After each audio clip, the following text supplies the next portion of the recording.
오늘 우리에게 주시는 하나님의 말씀 창세기 9장 1절에서 7절 말씀, 창세기 9장 1절에서 7절 말씀 보겠습니다. 창세기 9장 1절에서 7절 말씀 우리 다 같이 읽겠습니다. 하나님이 노아와 그 아들들에게 복을 주시며 그들에게 이르시되 생육하고 번성하여 땅에 충만하라. 땅의 모든 짐승과 공중의 모든 새와 땅에 기는 모든 것과 바다의 모든 물고기가 너희를 두려워하며 너희를 무서워하리니 이것들은 너희의 손에 붙였음이니라. 모든 산동물은 너희의 먹을 것이 될지라. 채소같이 내가 이것을 다 너희에게 주노라. 그러나 고기를 그 생명되는 피째 먹지 말 것이니라. 내가 반드시 너희의 피 곧 너희의 생명의 피를 찾으리니 짐승이면 그 짐승에게서 사람이나 사람의 형제면 그에게서 그의 생명을 찾으리라. 다른 사람의 피를 흘리면 그 사람의 피도 흘릴 것이니 이는 하나님이 자기 형상대로 사람을 지으셨음이니라. 너희는 생육하고 번성하며 땅에 가득하여 그 중에서 번성하라 하셨더라. 아멘. 저는 오늘 이 말씀으로 노아 홍수로 리셋이라는 제목으로 잠시 말씀을 나누고자 합니다. 저희가 지난 6개월 동안 금년에 그 훈련과 기쁨에 집중하기로 해서 주로 훈련에 관한 말씀을 드렸었습니다. 그래서 이제 다시 원래대로 작년 말에 이제 우리가 창세기를 쭉 읽다가 잠시 멈췄는데 다시 이제 창세기로 돌아가는 것입니다. 이제 지난 6월 말에 그 12월 말에 그 노아 홍수가 일어나게 된 그 배경에 대해서 잠시 말씀을 드렸었는데요. 그 당시 노아가 살아있던 당시에 그 창세기 6장에 이제 어떻게 이야기하고 있냐면 하나님의 아들들과 그 사람의 딸들이 이제 결합하면서 그 가운데서 그 네피림이 나오고 그래서 많은 그 사람들이 이제 강포해지고 그렇게 돼서 땅이 이제 더러워지고 그 사람의 그 생각이 항상 계획이 항상 악하더라. 거기 이제 에제르라고 하는 단어를 썼다 그랬는데 생각의 프레임이 악해서 거기서 사람들이 하는 생각마다 다 악한 생각만 하는 그런 상태가 되었다는 것이고 그 땅에 죄악이 가득하게 되었다. 그래서 더 이상 하나님께서 그들과 함께 계실 수가 없게 돼서 이제 그 전에는 그 하나님께서 사람들과 함께 머무실 수가 있었던 상황이어서 하나님과 사람이 이렇게 소통하면서 지낼 수가 있었는데 이때 이후로 하나님께서 더 이상 그들과 함께할 수 없겠다. 이는 그들이 육신이 됩니다. 그 인간적인 그 하나님을 대적하고자 하는 그런 욕망들이 가장 이제 두드러지게 나타나는 그런 상태가 된 것을 안타까워하시면서 더 이상 그들과 함께할 수 없겠다. 그런 말씀을 하셨고 그런데 이제 그 중에서 노아의 가족을 택하셨다는 말씀을 이제 했죠. 자, 그래서 이제 그 홍수가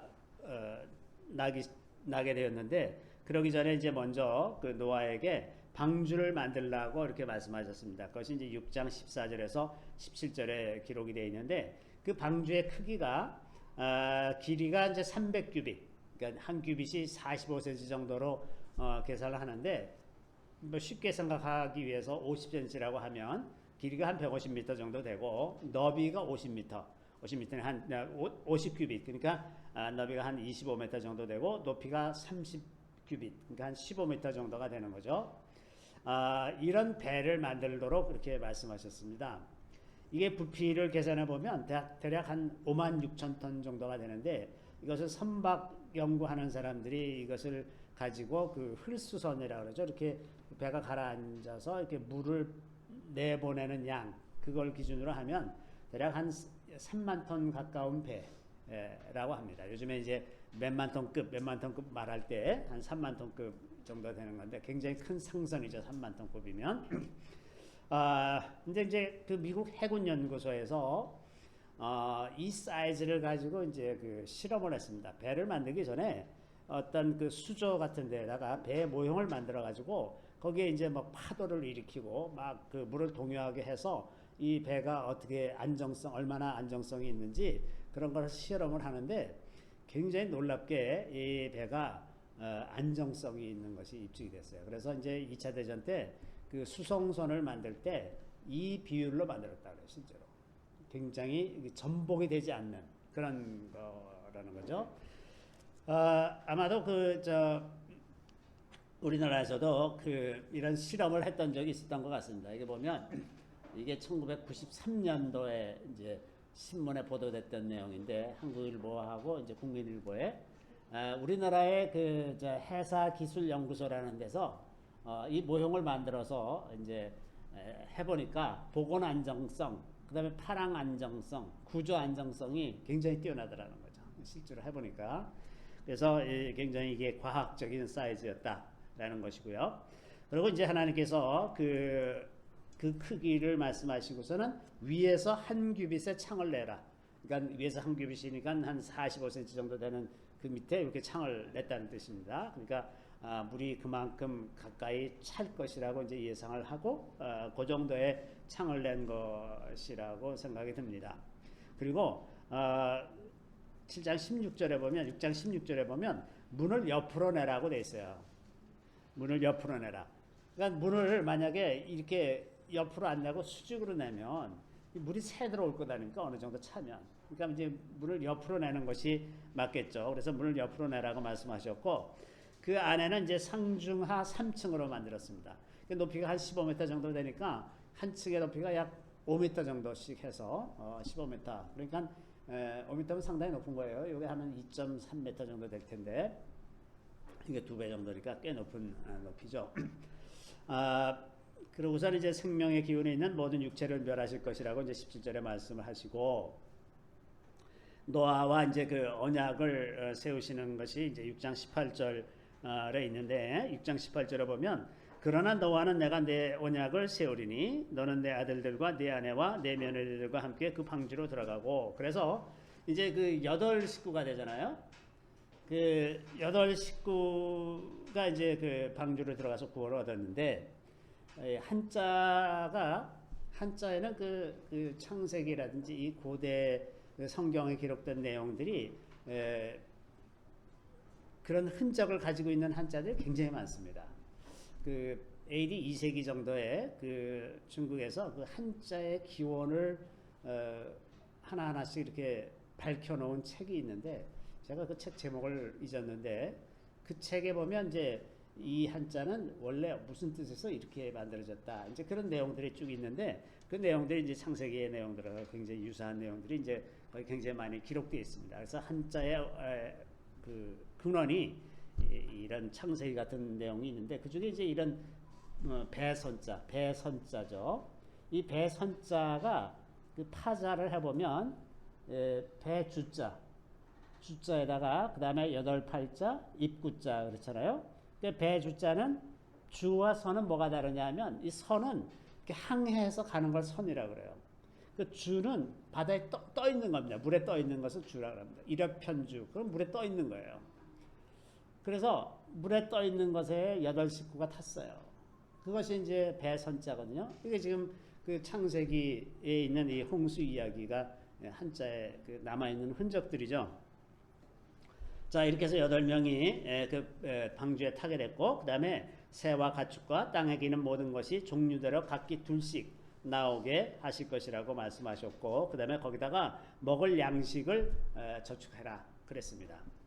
자, 사람들이 이제 이 얘기를 들으면 제일 먼저 하는 얘기가 공룡은 어떻게 했느냐, 공룡이 거기 들어갔느냐, 그 이야기를 하잖아요. 근데 어떤 분이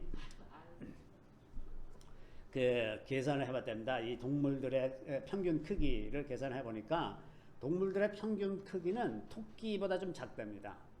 그리고 그 종류가 뭐 몇만 종인데 그걸 계산하니까 들어가고도 남는다. 이게 아주 넉넉한 공간이다. 그렇게 얘기하는 분들도 있고 또 이제 그 공룡은 알로 보관하면 되지 않냐. 굳이 공룡을 꼭 산채로 넣을 게 아니라 알로 보관하면 얼마든지 들어갈 수 있다는 것이고 그러면 그 안에서 그 양식은 어떻게 하느냐. 대부분의 동물들이 동면을 하기 때문에 그런 상태가 되면 자연이 동면에 들어가서 식량 소비가 확 줄어든다. 이제 이런 여러 가지 이론들이 있습니다. 저는 뭐 실제로 그랬는지 안 그랬는지는 잘 모르지만 믿으려고 하면 얼마든지 방법은 또 있었다고 볼 수가 있는 거죠.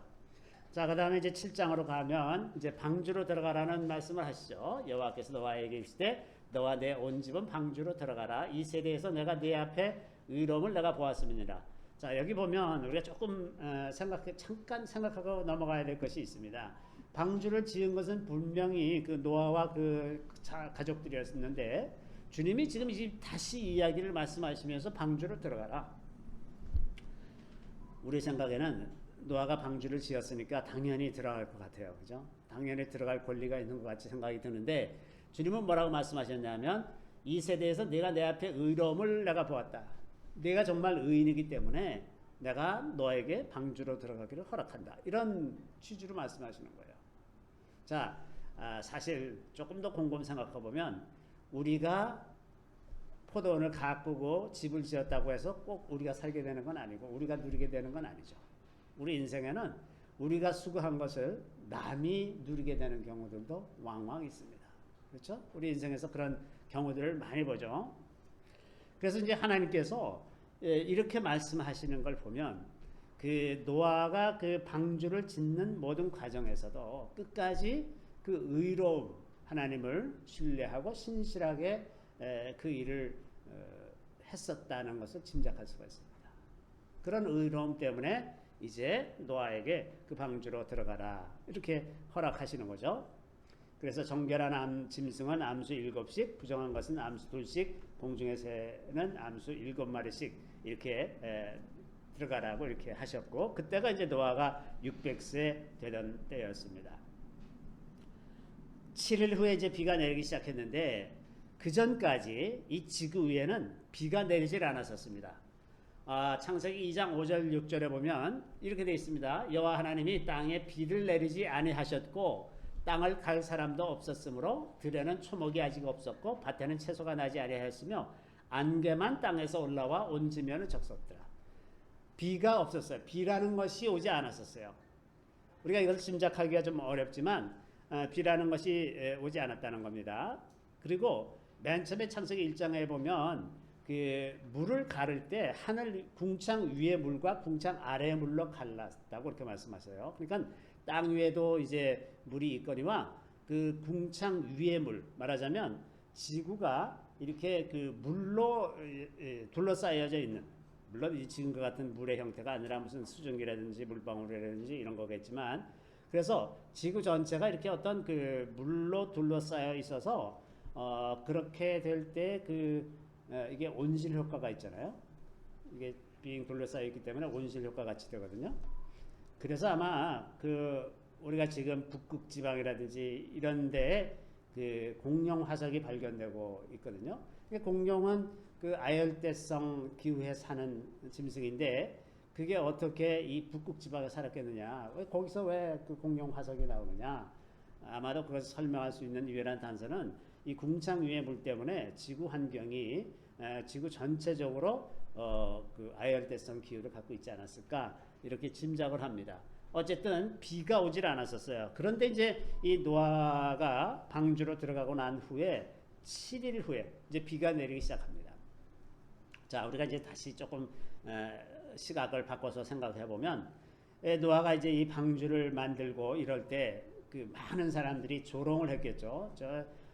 무슨 비가 온다고 저 사람 좀 정신 나간 사람 아니야? 이러면서 굉장히 비아냥거리면서 조롱하고 어떤 사람들은 와서 방해도 하고 뭐 그러겠죠.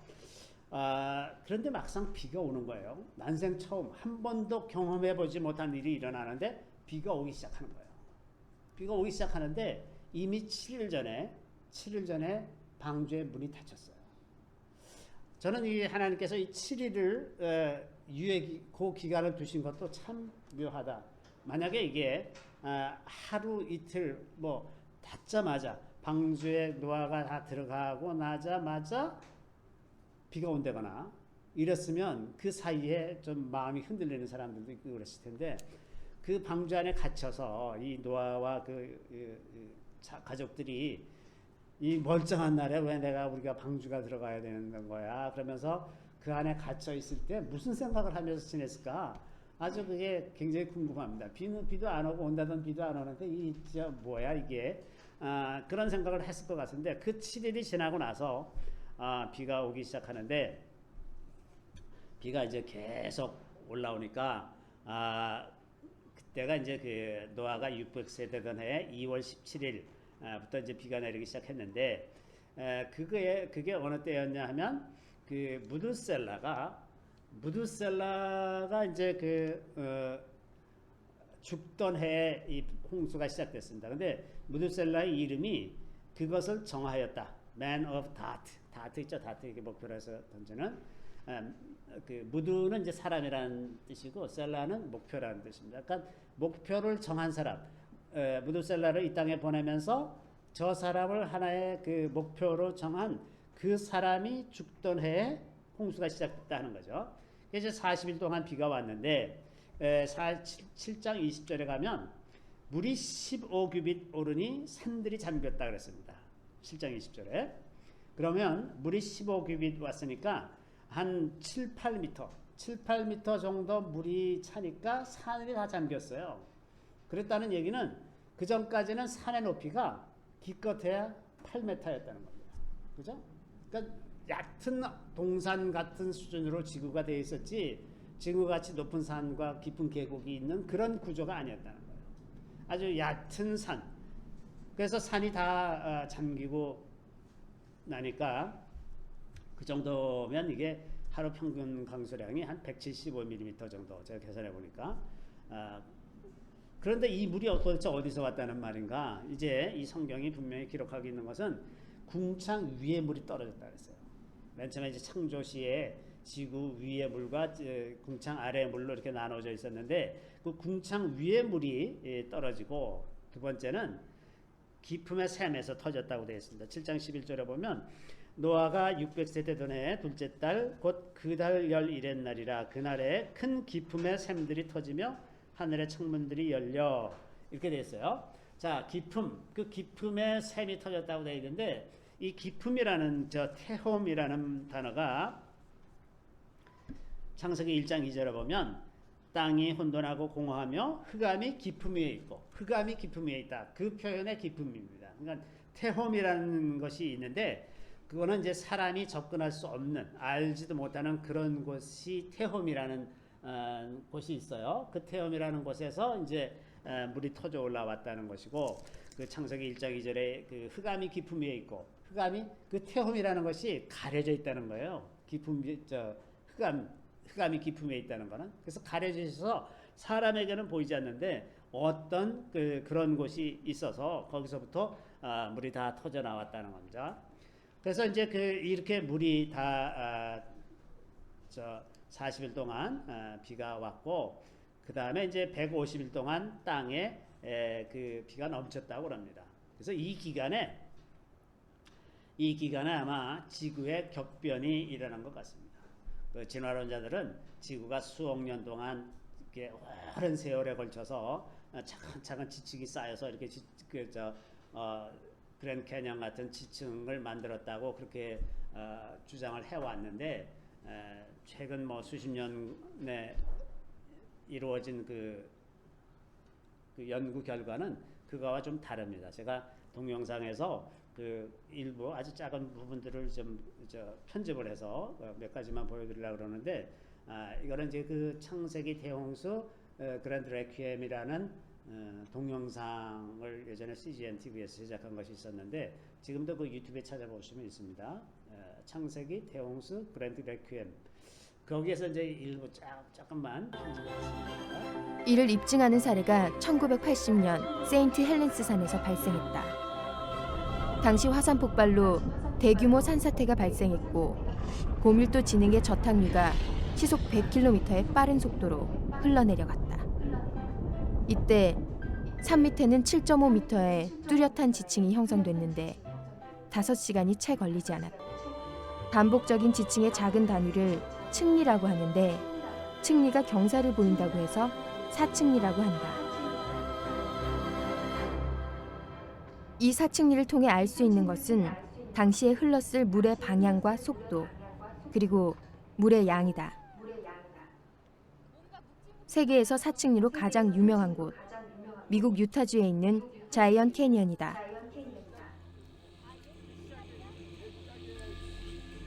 자이언 캐니언의 사층리는 가장 두꺼운 것이 16m이며 누적된 사층리의 전체 두께는 평균 100m에 달한다. 이런 사층리를 만들려면 이 위로 수백 미터의 물이 흘러야 한다. 그리고 해저에서 초속 1m 이상의 빠른 흐름이 있어야 하는데 해저 지진에 의한 쓰나미만이 이를 가능하게 한다. 이런 풍경은 거대한 쓰나미의 결과라는 말이다. 사층리를 만든 물의 양도 놀랍지만 더 놀라운 것은 그런데 사층리는 거의 모든 나라에서 쉽게 발견된다. 거의 모든 나라에서 엄청난 물과 모래가 필요한 사건이 발생했다는 말인데 전 지구적인 대홍수, 노아 홍수만이 이것을 설명한다. 자이언 캐니언에서는 독특한 무늬도 관찰할 수 있다. 바로 이런 모양이다. 왼쪽으로 흐른 걸까, 오른쪽으로 흐른 걸까? 둘 다 정답이다. 물이 왔다 갔다 했다는 뜻이다. 어떤 상황이었을까? 히브리어 원뜻은 물이 왔다 갔다 했음을 뜻한다. 마치 눈으로 본 것을 그대로 묘사한 것 같다. 그리고 이 땅은 그것이 사실이라고 말하고. 자, 여기까지입니다. 그러니까 이제 지구 격변설이라는 것은 어느 지구의 역사 중에서 어느 때 굉장히 큰 놀라운 변화가 일어나는 때가 있었는데 그때가 아마도 노아의 홍수일 것이다 이렇게 이제 짐작을 하는 겁니다. 이렇게 이제 그 지구 격변설을 설명하는 몇 가지 이제 영상이 있었는데 첫 번째는 그 세인트 헬레나 화산 폭발 때 그 5시간 만에 그 5점 몇 미터의 그 지층이 형성되는 것, 이게 오랫동안 뭐가 누적되고 그런 것이 아니라 수시간 만에 그런 것이 만들어진다는 거예요. 그러니까 그랜드 캐니언 같은 것도 뭐 며칠 만에 아마 만들어진 그런 것일 거라는 겁니다. 두 번째는 이제 그 사층리 이렇게 비스듬하게 이렇게 경사된 것은 그 바다 깊은 속에서 이제 그 해저에서 폭발이 일어났을 때, 화산 폭발이 일어나서 그때 생기는 지형이라는 거죠. 이렇게 비스듬하게 이렇게 만들어지는 것은. 그러니까 그런 화산 폭발 같은 것이 그 전 지구적으로 그런 것이 있어서 그런 지형이 만들어졌다는 것이고, 세 번째는 이제 이렇게 갈지자로 왔다 갔다 하는 그런 모습이 이제 그 8장 3절에 물러가고 점점 물러가서 이렇게 표현되어 있는 것이 히브리어로 할로크 바슈브라 그러는데 이게 물이 왔다 갔다 하는 표현이거든요. 그러니까 마치 지금 이 동영상에서 얘기하고 있는 것처럼 마치 본 것처럼 이렇게 물이 왔다 갔다 이렇게 하면서 이렇게 거기에 층이 이제 쌓여가지고 이제 그런 지형을 만들어냈다고 하는 거죠. 자, 그래서 그 진화론을 믿을지 창조론을 믿을지는 선택의 문제지만 날이 가면 갈수록 진화론은 정말 믿기 힘든, 그래서 저는 진화론을 믿는 사람들은 정말 믿음이 좋은 사람들이라고 생각합니다. 이게 하나님을 믿는 것보다 진화론을 믿는 건 아마 뭐 몇만 배나 더 어려운 것 같아요. 도대체 믿을 수가 없는 걸 믿는 그런 거죠. 객관적으로 이렇게 보면.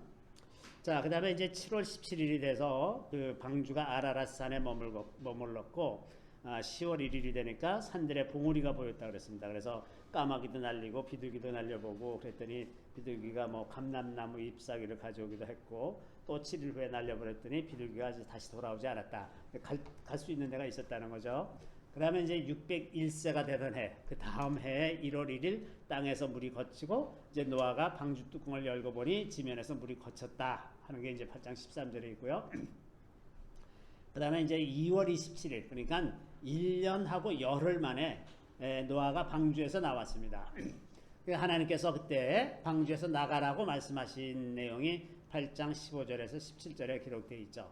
이렇게 그 노아 홍수에 관한 이 설화가 전 세계에 골고루 다 퍼져 있습니다.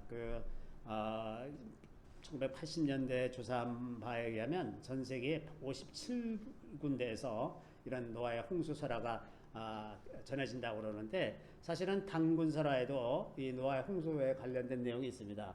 이 단군신화에 그 맨 처음에 단군신화를 시작하는 단어가 이 한자로 석유, 이게 옛 석자 있을 유자인데요. 이 석자는 고대어에서 이게 무슨 뜻이냐 하면 해 위에 비가 내리는 모양으로 이 단어 자체가 이 대홍수 때랍니다.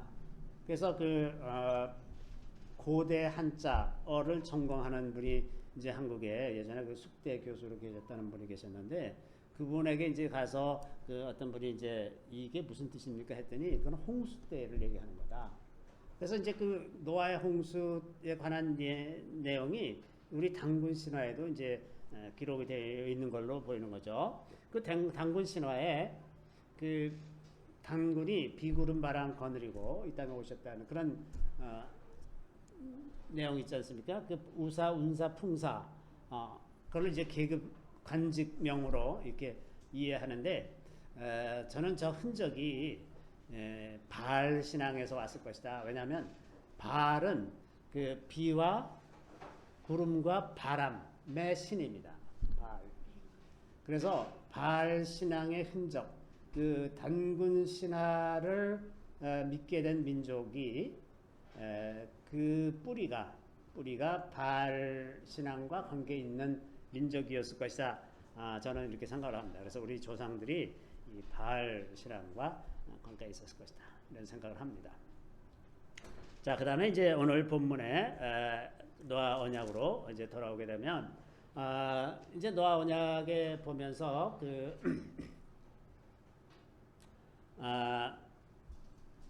여기를 말씀 안 드렸거든요. 자, 노아가 이제 방주에서 나온 다음에 번제를 드리는 장면이 이제 8장 20절에 기록되어 있는데 그때 방주에서 나온 다음에 하나님께서 이렇게 말씀하셨습니다. 여호와께서 그 향기를 받으시고 그 중심에 이르시되 내가 다시는 사람으로 말미암아 땅을 저주하지 아니하리니 이는 사람의 마음이 계획하는 바가 어려서부터 악함이라. 내가 전에 행한 것 같이 모든 생물을 다시 멸하지 아니하리니 땅이 있을 동안에는 심음과 거둠과 추위와 더위와 여름과 겨울과 낮과 밤이 쉬지 아니하리라.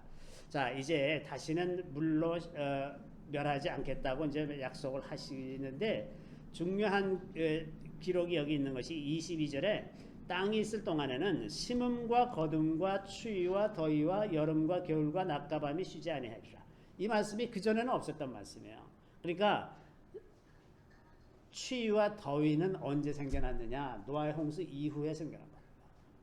그죠? 분명히 성경이 지금 그렇게 기록하고 있어요. 그리고 여름과 겨울과 낮과 밤 이것도 다 지구 환경이 변해서 이렇게 된 거죠. 그전에는 그 제일 높은 산의 높이라는 것이 7, 8m에 불과했기 때문에 그렇게 바람이 불어도 큰 온도 차이가 없는데 지금은 이제 그 산이 굉장히 높고 골짜기도 깊고 바닷물도 많아지고 이렇게 되니까 그 온도 차이 때문에 바람이 부는 거거든요. 그러니까 각 지역마다 이제 계속 온도 차이가 생기고 그래서 그 공기의 무게가 달라지고 그래서 이제 바람이 그 높은 곳에서 낮은 곳으로 이제 흘러가면서 바람이 만들어지고 그래서 날씨가 이제 곳곳마다 다 날씨가 다른 그런 상태가 된 건데 이것이 이제 그 성경에 이렇게 분명하게 기록이 되어 있다고 하는 겁니다.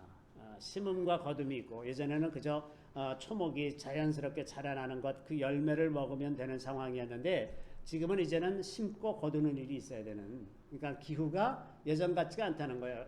그건 그 다 말라 죽거나 얼어 죽기 전에 거둬야 되는 거고 또 아무 때나 심으면 안 되고 때에 알맞게 심어야 되고 이러는 농사를 져야 하는 그런 환경이 되었다는 것이 이렇게 분명하게 기록되어 있습니다.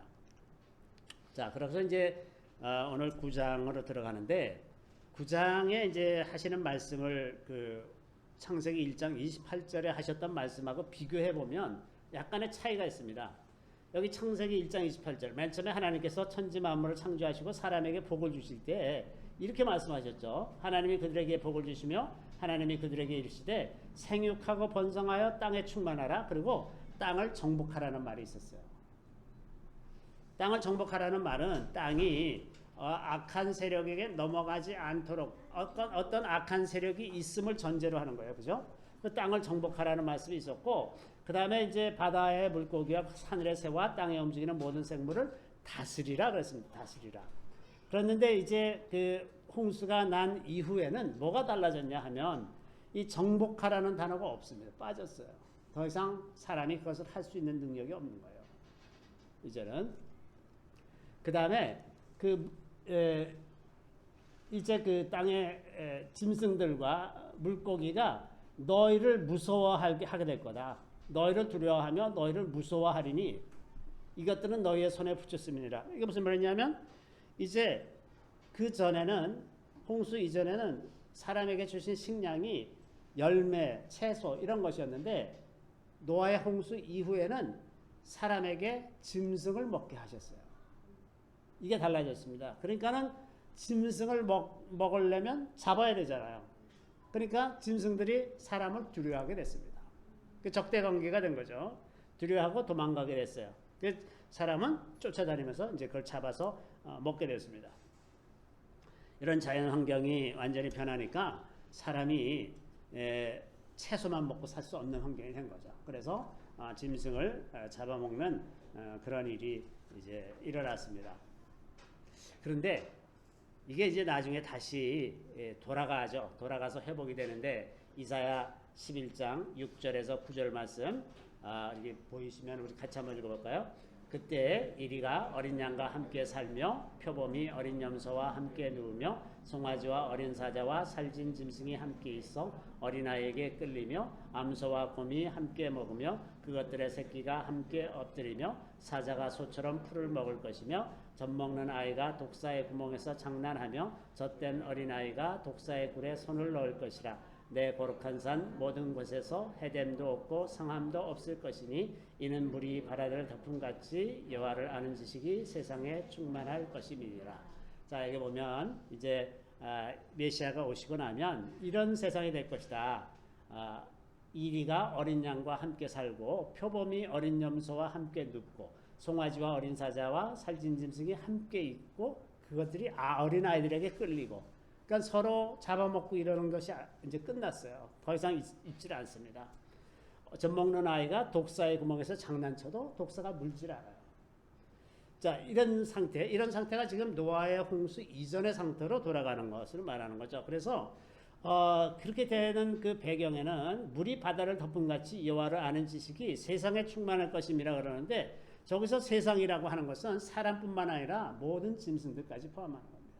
그러니까 모든 동식물들이 다 하나님을 아는 지식으로 충만해서 그 질서에서 벗어나질 않는 겁니다.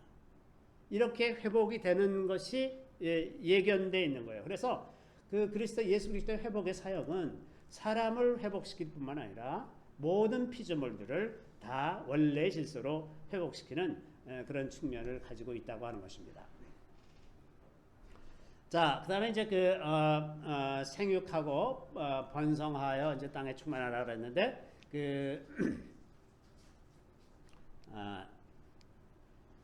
여기 보면 그 9장 3절에 보면 이제 모든 산 동물을 이제 먹이로 해줄 것이라는 그 말씀이 있고 그와 관련해서 4절부터 6절 오늘 본문의 4절부터 6절에 보면 피째 먹지 말 것이다. 그 말씀이 있죠. 그리고 피의 생명이 있음을 말씀합니다. 여기서 이제 이 말씀이 그냥 무심코 들어간 것이 아니라 이제 구원의 질서의 핵심이 이제 이 피에 있는 것이죠. 피. 그래서 피에 대해서 가르쳐 주기 위해서 이미 이제 그 모세를 통해서 율법을 주시기 이전에 이미 피에 대해서 말씀을 하신 거죠. 그래서 다른 사람의 피를 흘리면 그 사람에도 피도 흘릴 것이고 그 사람에게는 하나님의 형상이 있기 때문에 그러하다라는 말씀을 해주셨습니다. 이것이 기초가 돼서 그 위에 그 후킴, 그러니까 하나님과의 관계를 규정하는 모든 말씀들, 그 말씀들이 이 피 위에 있죠. 그래서 피의 제사로 죄사함을 받는 질서를 세우고 그 질서 위에 예수 그리스도의 보혈로 사람이 구원을 받은 그런 줄기가 이제 이 창세기 9장에서부터 시작되는 겁니다. 자, 그런데 이 언약의 그 적용 범위가 9장 그 우리가 오늘 본문으로 읽은 말씀 그 바로 뒤에 9절로 가면 이 언약을 그 노아와 그 일가족에게만 세우신 것이 아니라 내가 내 언약을 너희와 너희 후손과 너희와 함께한 모든 생물 곧 너희와 함께한 새와 가축과 땅의 모든 생물에게 세우리니. 그러니까 노아와 노아의 후손과 모든 생물들에게 같이 세운 언약이에요. 그러니까 하나님께서 세우신 언약의 범위가 사람뿐이 아니라 모든 피조물이라는 것, 모든 피조물이라는 것을 우리가 기억할 필요가 있습니다.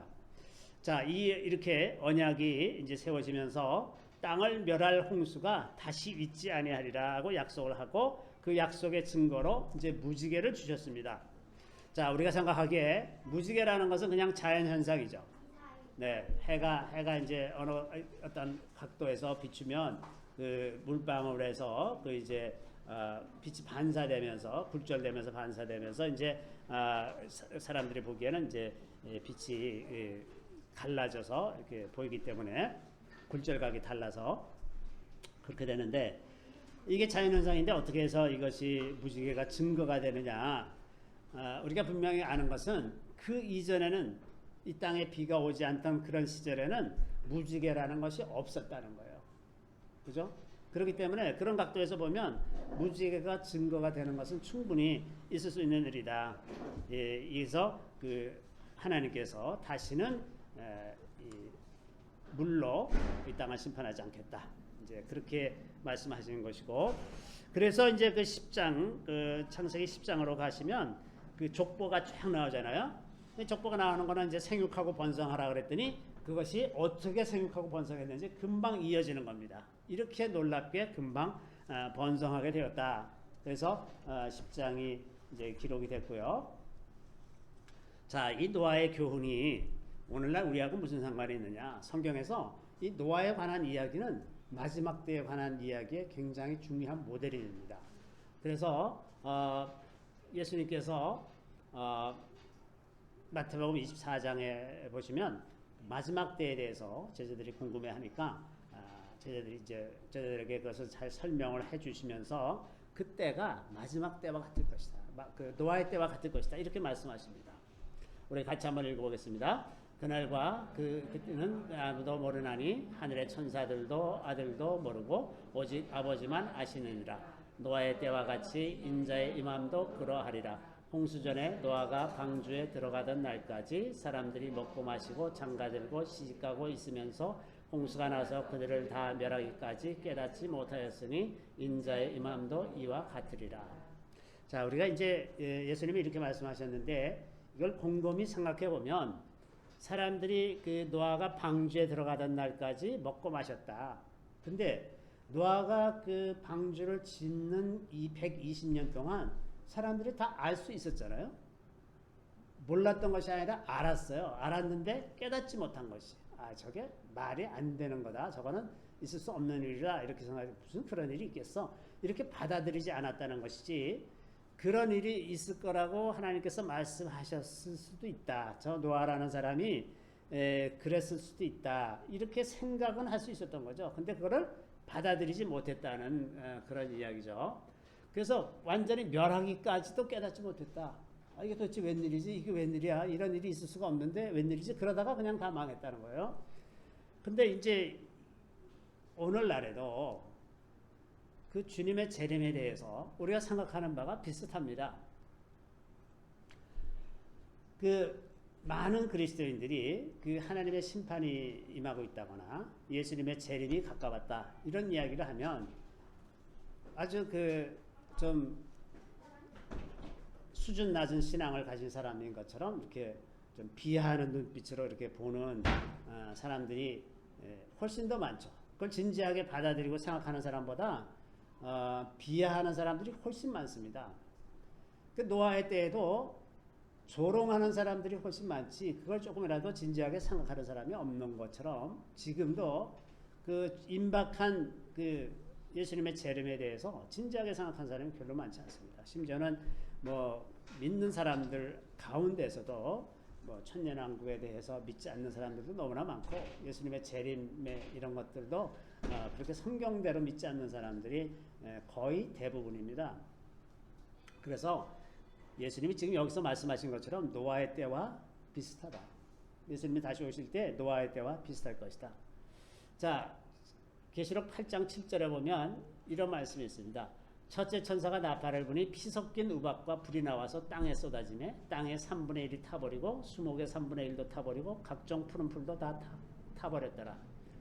이런 말씀이 있는데 저는 지금 우리가 살아가는 이 시대가 요한계시록 8장에 들어가 있다고 생각을 합니다. 8장.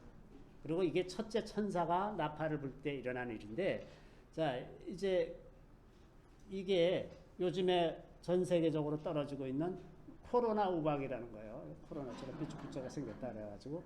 근데 이거는 멕시코에 떨어진 우박입니다. 멕시코.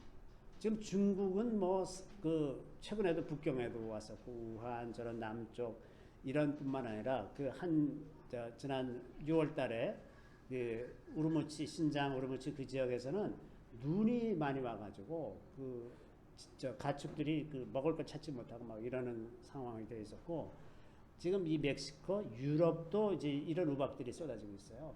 전 세계적으로 나타나는 현상입니다. 근데 아까 이제 요한계시록 8장 7절 말씀에 우박 얘기하죠.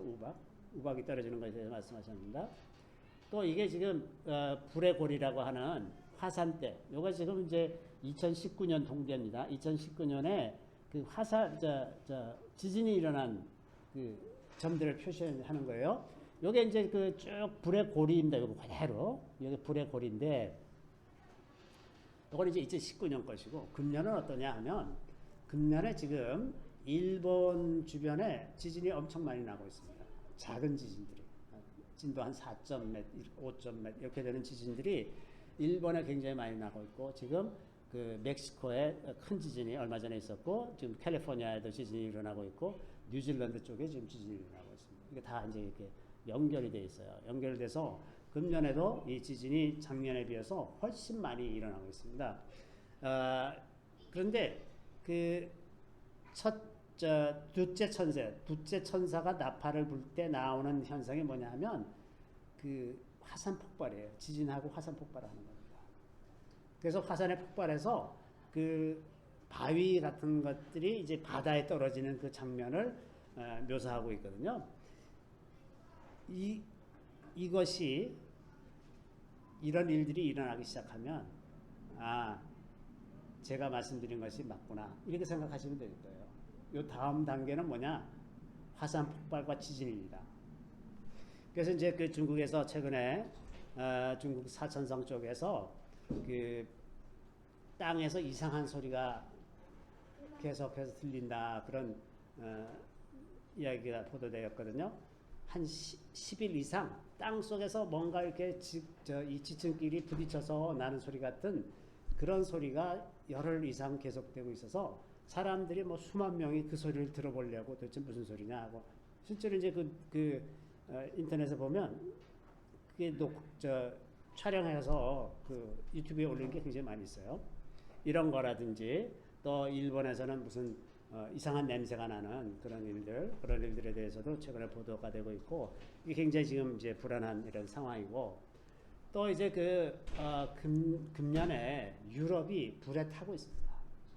이제 아까 그 요한계시록 8장 7절 말씀에 불과 우박이라고 그랬잖아요. 불이 지금 작년에는 그 호주에 산불이 나가지고 호주에 5분의 1인가를 다 태우더니 지금은 여름에 지금 완전히 불타고 있어서 그 극심한 가뭄에 시달리고 있습니다. 그래서 금년 가을쯤에는 그 식량난이 올 거다. 유럽의 곡창지대까지 다 지금 심한 가뭄에 들어있기 때문에 지금 중국도 식량 생산에 문제가 생겼고 이제 유럽도 이렇고 그래서 큰 식량난이 있을 것이다. 이런 이야기를 합니다. 자, 이런 현상이 오늘날로 이제 계속되고 있는데 노아의 때처럼 지금도 아무리 얘기해도 깨달으려고 하지 않는 그런 점에서 그 노아의 때와 지금의 때가 비슷할 거다. 이런 교훈을 우리가 지금 생각해 봐야 되고 두 번째는 그 선을 행함으로써 고난받는 것, 선을 행하는데 고난받는 것의 대표로 노아를 언급하고 있습니다. 베드로전서 3장 17절에서 20절에 있는 말씀인데요. 여기 이런 말씀이 있습니다. 선을 행함으로 고난받는 것이 하나님의 뜻일진데 악을 행함으로 고난받는 것보다 나으니라. 그렇죠. 뭐 억울하게 고난을 받으면 할 수 없습니다. 노아가 그 많은 사람들의 손가락질 당하고 어떤 사람들은 와서 방해를 하고 뭐 때리기도 하고 뭐 그런 사람들도 있을 수 있었겠죠. 자, 그랬을 때 그렇게 억울한 고난을 당할 때 선을 행함으로 고난받는 것은 그래도 좀 괜찮지 않느냐. 그리스도께서 단번에 죄를 위하여 죽으사 의인으로서 불의한 자를 대신하셨으니 이는 우리를 하나님 앞으로 인도하려 하심이라. 육체로는 죽임을 당하시고 영으로는 살리심을 받으셨으니. 그러니까 억울하게 선을 행했는데 억울하게 고난을 당하는 대표적인 예로 첫 번째 예수 그리스도를 말씀하고 있는 거죠. 예수 그리스도. 자, 그가 이제 예수께서 영으로 옥에 있는 영들에게 선포하셨다. 그리고 그들은 전에 노아의 날 방주를 준비할 동안 하나님이 오래 참고 기다리실 때 복종하지 아니하던 자들 그들에게 가서 복음을 전하셨다 하는 이야기고요. 방주에서 물로 말미암아 구원 얻은 자가 몇 명뿐이니 겨우 8명뿐이라. 자, 노아의 때에도 이런 일이 있지 않았느냐. 억울하게 고난을 당하고 그렇지만 그 사람들이 다 구원을 얻었다. 그런 것처럼 이 마지막 때에도 선을 행함으로써 고난을 당하는 그런 일들이 그리스도인들에게 있을 것이다 하는 겁니다. 그래서 우리가 이제 교훈으로서 그 노아의 때처럼 많은 사람들이 그것을 깨닫지 못할 것이라는 것과 선을 행함으로써 고난을 당할 수도 있다는 것, 그것이 우리가 이 노아에게서 얻을 수 있는 교훈이라는 생각이 듭니다. 그래서 이러한 생각을 가지고 환란의 때 마지막 때를 잘 통과하는 우리 모두가 다 되기를 바랍니다. 우리 잠시 기도하겠습니다.